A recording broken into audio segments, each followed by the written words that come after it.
नहमदुहु व नुसल्ली अला रसूल करीम अम्मा बाद।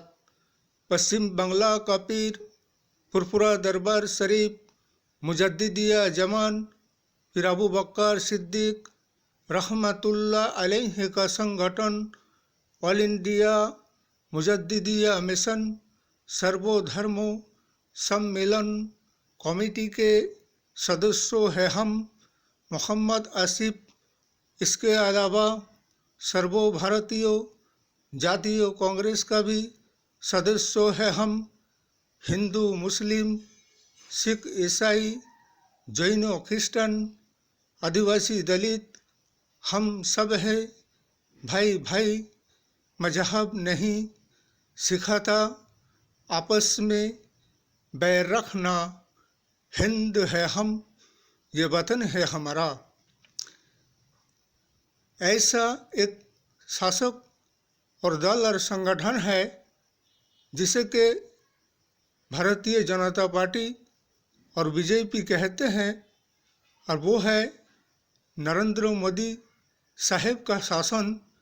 ये तो भारतवर्ष के 140 करोड़ जनगण सभी कोई जानते हैं, लेकिन इनकी जो रवैया और तरीका, राजनीतिक तरीका जो है इनका, अगर हिंदू मुस्लिम जाति धर्म ऊंच नीच की भेदाभेद अगर इनमें नहीं होता तो शायद इनकी जो राजनीति की दुकानदारी है वो नहीं चमकता और ना ही इनकी राजनीति होता। इसलिए कि ये हमेशा ही से ये भारतीय जनता पार्टी और बीजेपी शासक दल धर्म को लेकर, जाति को लेकर, हिंदू को लेकर, मुस्लिम को लेकर और फिर राम के नाम की जो दुकानदारी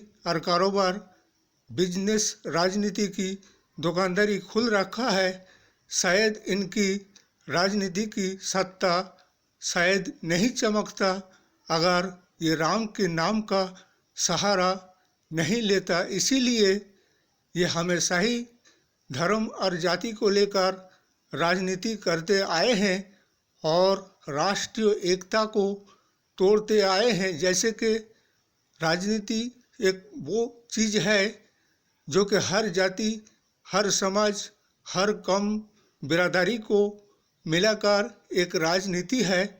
इसमें धर्म जाति हिंदू और मुस्लिम की भेदाभेद क्यों आएगा?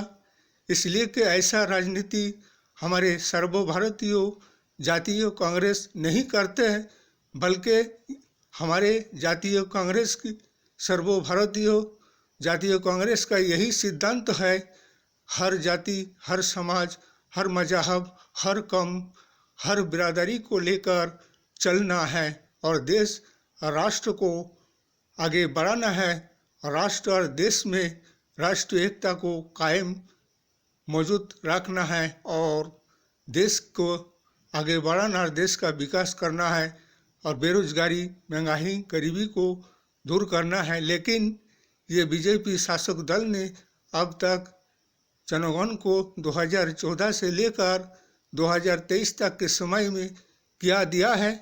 बेरोजगारी के सिवा, महंगाई के सिवा, गरीबी के सिवा और नफरत के सिवा और जाति और धर्म और मजहब के नाम पे विवाद के सिवा और राष्ट्र और देश और जनगण को कुछ नहीं मिला।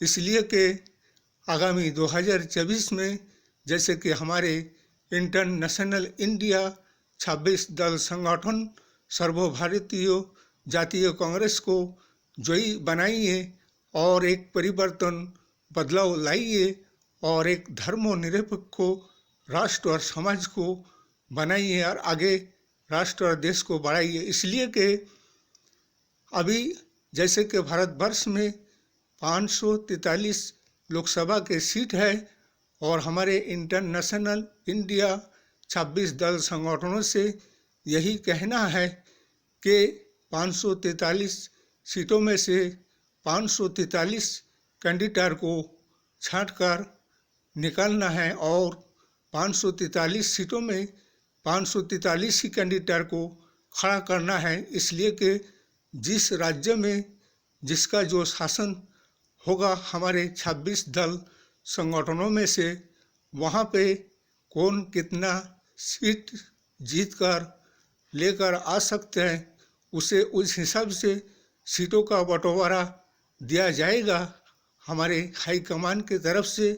और इंटरनेशनल इंडिया 26 दल संगठनों के कमेटी के आपसी सहमति से ऐसा होगा। इसमें कोई भेदाभेद नहीं होनी चाहिए, बल्कि 2024 की लड़ाई इसलिए कि संविधान बचाओ, लोकतंत्र बचाओ, राष्ट्र बचाओ, इसका लड़ाई है। और ऐसे सांप्रदायिक शक्ति को हटाओ और दुर्नीति और राष्ट्र के विनाशकारी सरकार को हटाइए और एक देश में परिवर्तन बदलाव को लाइए। इस वीडियो को ज़्यादा से ज़्यादा शेयर कीजिएगा, लाइक दीजिएगा, सब्सक्राइब कीजिएगा। जय हिंद, जय भारत, मोहम्मद आसिफ।